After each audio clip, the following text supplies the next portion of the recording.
Hello everyone, welcome to my channel Learn Nursing Easy with me. If you are the first time watching my video, please like, share, subscribe and click the notification button and stay tuned. Today let's see one of the most threatening problem in India, which is the black fungus. So the other names are mucormycosis and previously it was called as zygomycosis, and it is one serious fungal infection which is caused by group of molds. So molds are nothing but these are fungus which live in the soil of the environment, and they grow and form hyphae and filaments, and they form like a multicellular organism. These mucormycosis are like commensals, so they are usually present in the environment, and when healthy people are exposed they do not produce any signs and symptoms, but when the person's defense mechanism is low due to some medications or the recent COVID diseases where the person's response is low, then the person can get this black fungus. Okay, so coming to the definition, so it is an opportunistic fungal infection. So opportunistic is as I already said, these commensals do not harm the human being, but if the host defense mechanism is low due to some medications or due to some causes, the fungal organisms takes it an opportunity to grow and become like a pathogenic organism. So pathogenic is disease producing organisms and they cause serious complications. So these molds can be inhaled through the air and it can spread to the sinus cavities, lungs, chest cavities and other parts of the body, and sometimes it can also enter the cut wounds of the skin. Incidents, these fungus are present in the environment, the soil, and mostly in the drainage or sewerage areas where there is decayed organic matter like leaves, compost piles and animal dung, and they are more common in summer and fall season than in winter and spring season.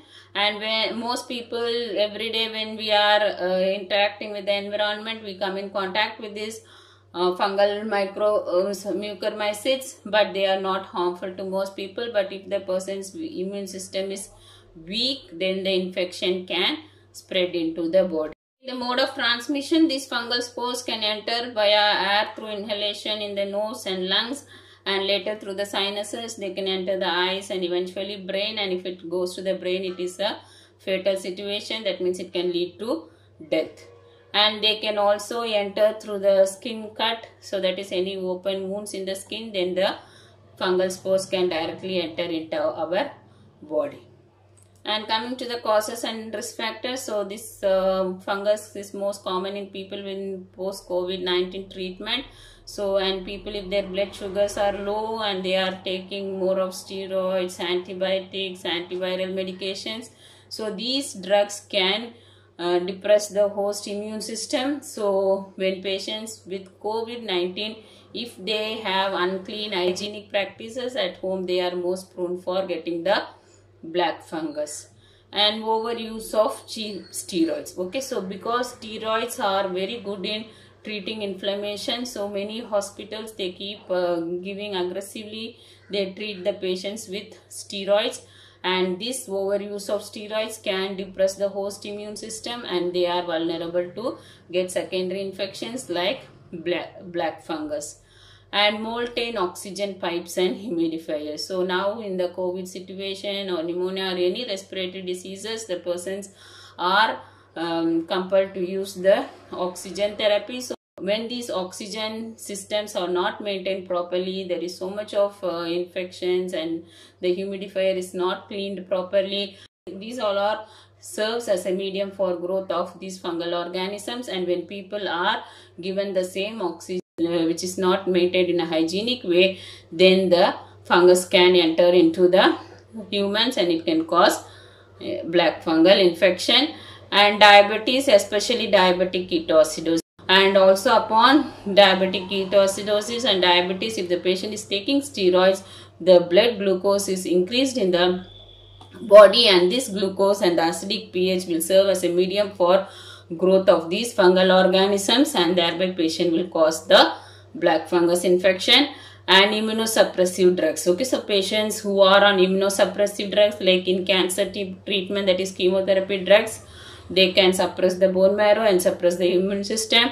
And mainly organ transplant patients like kidney transplant, liver transplant, heart transplant. So any of the transplant, the complication is graft versus host rejection disease. Okay, that means the graft, that is the donor organ, is rejected by our host. This is due to antibodies which are producing in our body. They reject the graft. Okay, so at that time they administer immunosuppressive drugs in order to suppress the immune system of the host, so that the organ which is transplanted will not be rejected by the host. Use these immunosuppressive drugs, they patient's immune systems become low, and whereby they are prone to get the black fungus infection.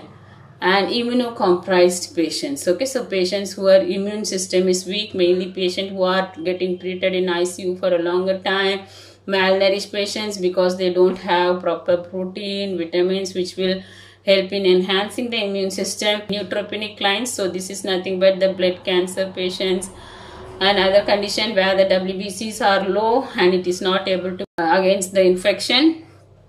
And because of all this, the immune systems will become weak and which can prone to black fungus. Okay, and other skin lesions like burns, trauma, abrasions, lacerations, incisions. So in these areas, the skin is directly exposed to the environment, and when the wounds and cuts are not properly treated in a hygienic way, then the microorganisms can enter and they can cause the black fungus.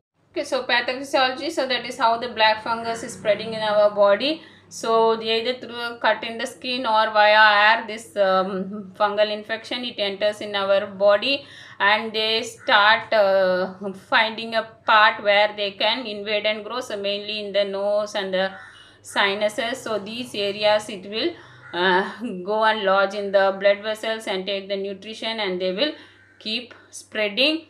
And they, once they settle comfortably, they will germinate. Germinate is they multiply and form like a filamentous process. They will outgrow, and with the help of enzymes, they will destroy our host tissue and take the nutrition of the host tissue and start growing. And once they grow, they will first occupy the surrounding tissue, and through nasal cavity and sinuses they can block the nose, and they can form black mass of tissue in the nose and sinuses, and through that they can also enter the eye orbit and they can bulge the eyes, causing pain and frozen eye movements and blindness.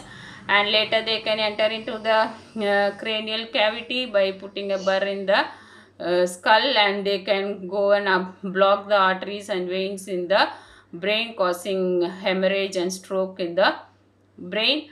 And later the spores can also enter the respiratory system through the nose, and they can lodge in the alveoli and bronchioles, and they grow rapidly and they will destroy the lung tissue. So when the lungs is destroyed, the oxygen cannot be inhaled and it cannot be utilized properly by the body. So because of the patient may also die. To the signs and symptoms, so there is rhino orbital cerebral manifestation. So rhino is nose, orbital is eyes, and cerebral.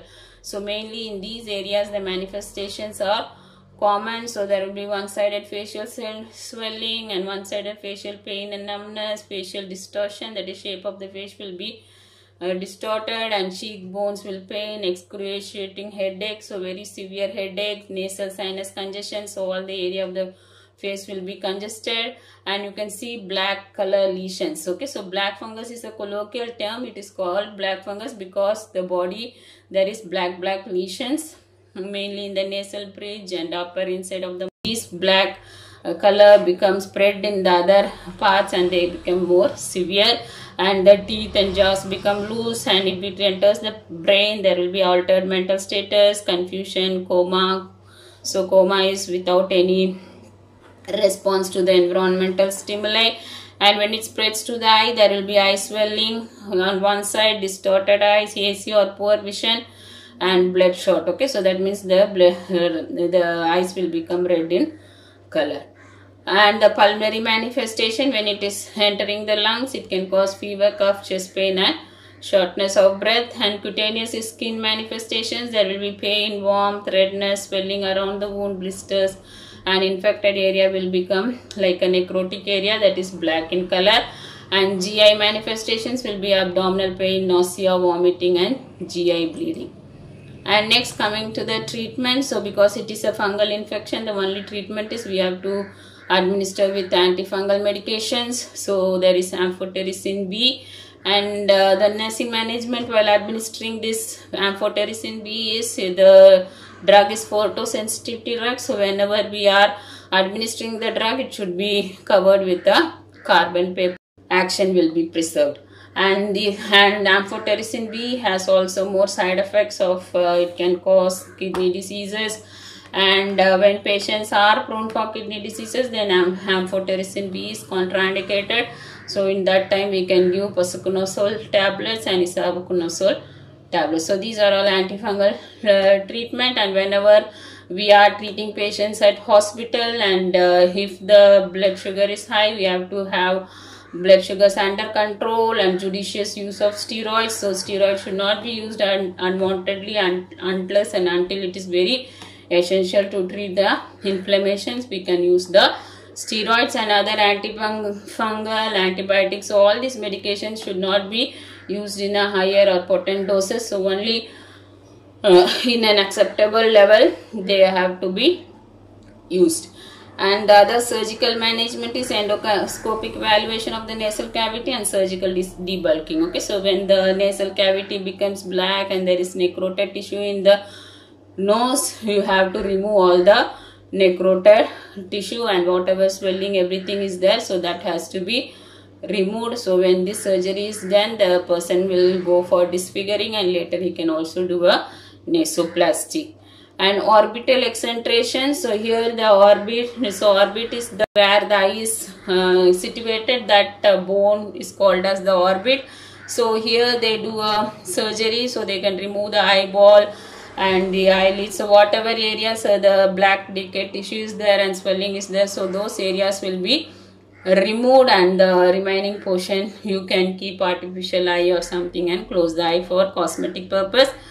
And intracranial decompression. So this is when the brain goes for swelling, it can cause compression of nerves and it can prevent the activity of the body. So in the cranium, so wherever there is black tissue or wherever the skulls or anything is damaged, so that part of the skull and the tissue will be removed in order to relieve pressure to the brains. Next is the prevention. So mainly prevention is whenever patient is coming to the hospital and we are providing oxygen therapy, so we have to properly maintain these oxygen administration systems, that is all the flow meter, the humidifier, so everything should be cleaned enough. And also the tubes which we use for giving oxygen therapy, so it should be a disposable and new mask. So according to guidelines, we have to keep the oxygen administration systems properly so that we can prevent the black fungal infection. And rational use of steroids. So unless and until it is very necessary, you should not use steroids,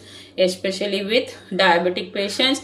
And rational use of medication. So even antifungal, antiviral or any antibiotics we use, so we have to use it rationally. Only which needed has to be used. So if unwantedly, if you use so much of antibiotics, they destroy the commensals. Okay, commensals are organisms which will fight against the pathogenic, that is disease producing organism. And mainly we have to follow all the hygienic practices at home, like good hygiene of the body and also the environmental hygiene. Okay, and coming to patient and family education, so advise them to stay indoors as much as possible. Regular exercise protocol has to be followed. Blood sugar control should be there. Environmental hygiene should be followed. Nasal hygiene should be there. And whenever going out, tell the person to wear a N95 mask and avoid areas where there is prone for fungal infections, like these construction areas, the agriculture fields or any grounds wherever infection is prone. So mainly immunocompromised patients should avoid these areas. And soil and plants where there is fungal infection, have to avoid those areas, like doing gardening or working in the soil. But if it is very necessary, tell them to wear mask, rubber gloves, boots, and also long sleeves and long clothes has to be worn whenever person is working in this area, so that we can prevent exposure of skin to the environment. Okay, next is the nursing management. So meticulous oral hygiene has to be done. So whenever person is getting the oral hygiene, all the teeth, that is the incisors, canines, molar, premolar, upside, downside, so everywhere, even the gums, everywhere we have to brush it and clean it properly, so that any footsteps or plaques which are in between the teeth can be removed.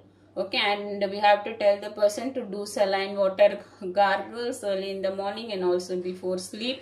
Gargling has to be done, and rinsing of mouth with mouth washes 4 times a day. Okay, so there are nowadays so many flavored mouthwashes are coming, so tell the patient to wash the and rinsing and flossing of the mouth. Okay, so that is sometimes in between the teeth and these areas the some pieces of food particles can get caught, so the person has to remove those parts to nicely floss and rinse the mouth. Okay, and next is nasal hygiene. So in nasal hygiene we have to teach them the nasal cleansing. So they have to take salt water in a syringe or a neti pot, and through one nostrils you have to insert the water, and the water should come through the other nostrils. Okay, so while doing this procedure, tell the patient to keep the mouth open so that we can breathe through the mouth. And when we do this, the dirt and other dust particles or if any microorganism is present, they will wash away from the other nose. And nasal blowing, so whenever patient is having cold or any secretions, we have to blow the nose with the help of a kerchief or tissue, and then we have to remove the secretions. So we can do at a time to both the noses, or if there is one-sided nasal block, we have to close one side of the nose and blow it to the other nose, and this has to be done several times until the whole dirt has been removed. So I hope all would prevent the blank fungus and safer life. Thank you for listening. Please like, share, subscribe and click the notification button and stay